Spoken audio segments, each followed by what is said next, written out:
اس آیت کا تعلق پیچھے والی آیت سے ہے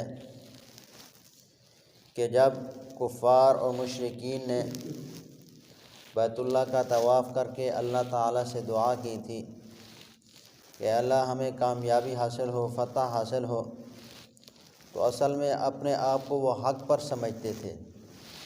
اللہ تعالیٰ سے وہ فیصلہ کرانا چاہتے تھے حق پر کون ہے، ہم حق پر ہیں یا مسلمان حق پر ہیں۔ تو وہ یہ سمجھتے تھے ہم حق پر ہیں، اس وجہ سے ہم اللہ تعالیٰ سے دعا کریں گے، ہماری دعا قبول ہوگی تو ہمیں فتح یابی حاصل ہوگی، کامیابی حاصل ہوگی۔ تو اللہ تعالیٰ فرماتے ہیں تم چاہتے تھے کہ ہمارے لیے فیصلہ ہو جائے کہ حق پر کون ہے، تو تم یہ چاہتے تھے تو تمہارے لیے فیصلہ ہو چکا کہ تمہیں شکست ہو چکی، تم یہ جان چکے تم جھوٹے ہو، باطل ہو، حق پر وہی مسلمان ہیں۔ اور آگے بیان کیا جب فیصلہ ہو چکا اب تمہیں چاہیے کہ تم باز آ جاؤ، یعنی کفر کو چھوڑ دو، شرک کو چھوڑ دو، مسلمان ہو جاؤ، اللہ اور اس کے رسول کی اطاعت کر لو، اور یہی تمہارے لیے بہتر ہے۔ ہاں اگر تم پھر بھی باز نہیں آتے وَإِن تَعُودُوا نَعُودْ، پھر بھی تم جنگ کرنے کے تیار ہو، اپنے کفر اور شرک پر ڈٹے ہوئے ہو، تو پھر تم اس پر ڈٹے رہو، تم بھی جنگ کرو، تم بھی لوٹو، ہم بھی لوٹیں گے، تم بھی کرو، جنگ کے لیے تیار ہو جاؤ، ہم بھی جنگ کے لیے تیار ہیں۔ وَلَن تُغْنِيَ عَنْكُمْ، اور ایک بات یاد رکھو کہ تمہارا لشکر جتنا بھی بڑا ہوگا یہ تمہیں کوئی فائدہ بھی نہیں دے گا، جتنا بھی بڑا ہو وَلَوْ كَثُرَتْ، کہ یہ تمہیں کچھ بھی کسی چیز کا فائدہ نہیں دے گا۔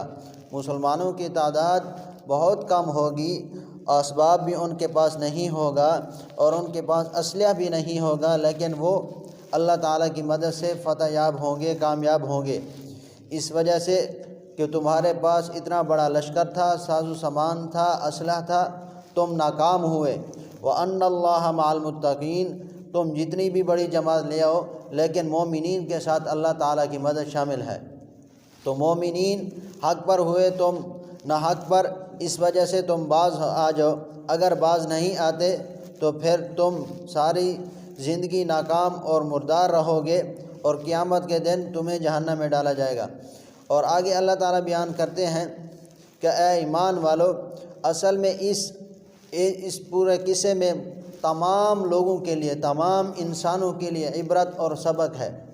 کافرین کے لیے عبرت ہے، مسلمین کے لیے سبق ہے کہ وہ اس واقعے سے اور اس قصہ سے عبرت حاصل کریں اور سبق حاصل کریں کہ کافرین کو یہ عبرت ہے کہ ہم نہ حق پر ہیں، اگر حق پر ہوتے تو ہمیں فتح اور کامیابی حاصل ہوتی، اور مسلمین کو، مسلمانوں کو یہ سبق ملتا ہے ہم حق پر ہیں، ہم اگر اللہ اور رسول کی اطاعت کرتے ہیں تو اللہ تعالیٰ کی مدد ہمارے ساتھ شامل ہوگی۔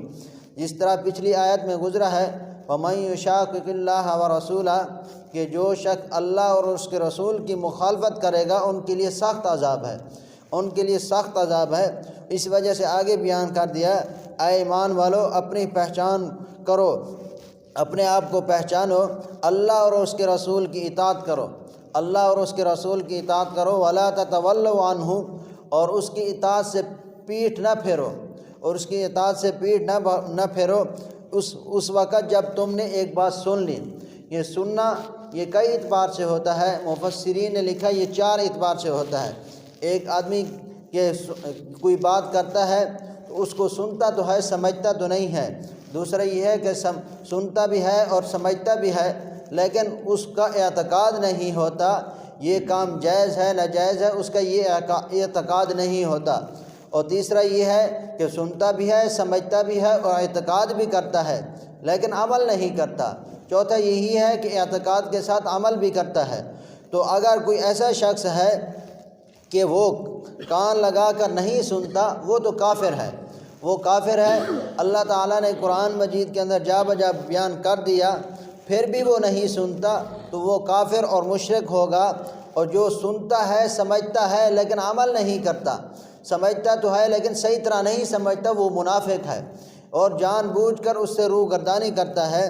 تیسرا وہ مسلمان جو گناہگار گناہ کبیرہ کرنے والا ہے، سنتا ہے سمجھتا ہے لیکن عمل نہیں کرتا، اور چوتھا وہ ہے جو عمل بھی کرتا ہے اعتقاد کے ساتھ، اس کا یہ عقیدہ ہے یہ کام کرنا ہے ہمارے اوپر فرض واجب ہے، یہ ہمارے اوپر ضروری ہے، اگر نہیں کریں تو گناہ گار ہوں گے، اس کا یہ عقیدہ بھی ہے لیکن پھر بھی عمل نہیں کرتا، تو یہ انسان گناہ گار ہوگا۔ تو اللہ تعالیٰ فرماتے ہیں اللہ اور اس کے رسول کی اطاعت کرو اور اس سے روگردانی نہ کرو، پیٹ نہ پھیرو، اس حال میں کہ تم نے سن لیا۔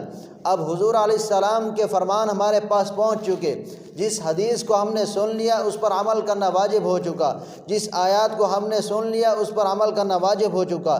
اگر ہم نہیں کرتے، اعتقاد نہیں، تو پھر ہم کافر اور منافق ہوں گے، اگر اعتقاد ہے پھر عمل نہیں کرتے پھر ہم گناہ کبیرہ کرنے والے ہوں گے۔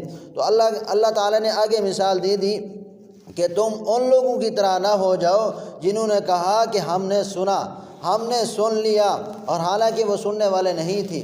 آج کل بھی ہم اگر کوئی دین کی بات کرتے ہیں، ہمارے مسلمان بھائی بھی یہی کہتے ہیں کہ ہاں ٹھیک ہے ہم نے سن لیا، ہم ٹھیک ہے نماز پڑھنے آ جائیں گے۔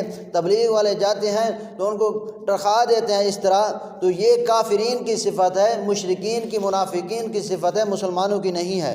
اس وجہ سے چاہیے کہ جو حکم ہمارے پاس پہنچ چکا اس پر ضرور عمل کریں۔ اللہ تعالیٰ سے دعا ہے اللہ تعالیٰ عمل کرنے